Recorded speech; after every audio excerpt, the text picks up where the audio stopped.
One of the ways that chemists can identify what atom or ion might be in a compound is by doing what's called a flame test. I know, even the name is good. And it also couldn't be easier. I'm going to spend the next couple minutes teaching you exactly how to do it. To start, we need to light our Bunsen burner. And as you might expect, there are a couple of safety rules you have to follow. The first is always wear eye protection when you're around Bunsen burner flames or chemicals or anything like that. The second rule involves the lighting of the match and the lighting of the fuel as it comes to the Bunsen burner. In short, light your match first. We're going to be opening up the valve here and allowing some natural gas to come up through the Bunsen burner, and we don't want that piling up in front of us while we're trying to frantically light the match that just won't light, because of course it won't light at that moment. So instead, we'll light the match first, we'll bring it close, and then we'll allow the fuel to start coming through, and when it gets to the right amount, it'll catch just like that, and now we have a working Bunsen burner. Not cool. So now that we've got our Bunsen burner going, it's time for the flame test. And again, it could not be easier. There's several ways to do it.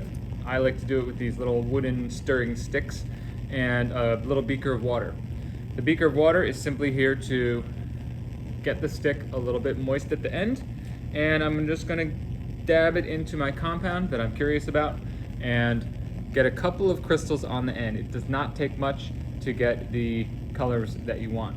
And then it's as simple as sticking it into the flame and seeing what color it makes. Ooh, look at that. Wow. The compound I'm using here is cesium chloride, and that pink lavenderish color that you see here is indicative of the cesium ions in this compound. Turns out lots of elements and ions give characteristic colors when you put them in a flame, and those colors can be used to identify that element or ion. So how do all these little atoms and ions do it? Well, their electrons do it. The electrons inside of an atom can be thought of as existing in certain energy states. There's lower energies, and then you can move out and get higher and higher energies. And the electrons can only exist in those energy states. There's no in between with atoms. When an atom or molecule is not energized and it's just sitting there, the electrons would be in the lowest energy places they can possibly be. That's the most energetically stable situation.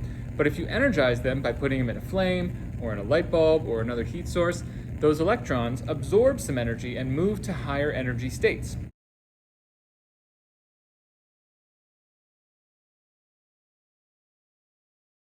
They stay there for a short time, after which time they start moving back down to what's called the ground state or the resting state. And as they do, they have to get rid of the energy that they had absorbed originally, and that comes out as a photon of light. And depending on the energy difference between the levels and how much energy that electron has to give away, you end up getting different colors of light. So the electron starts in the ground state, moves to an excited state, and then when it jumps back down to the ground state, it gives off light. Just a few crystals of lithium give us this nice, beautiful pinkish red color.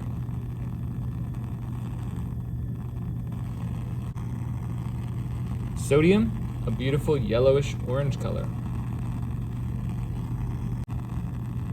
Here's calcium.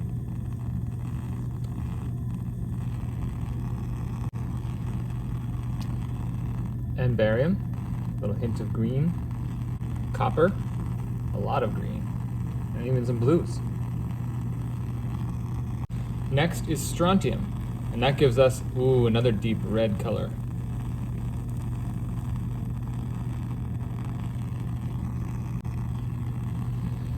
And finally potassium, which a nice pink lavender color, a bit like cesium. So there you have it. Flame tests are super fun, super easy, and super colorful. Hope you enjoyed it.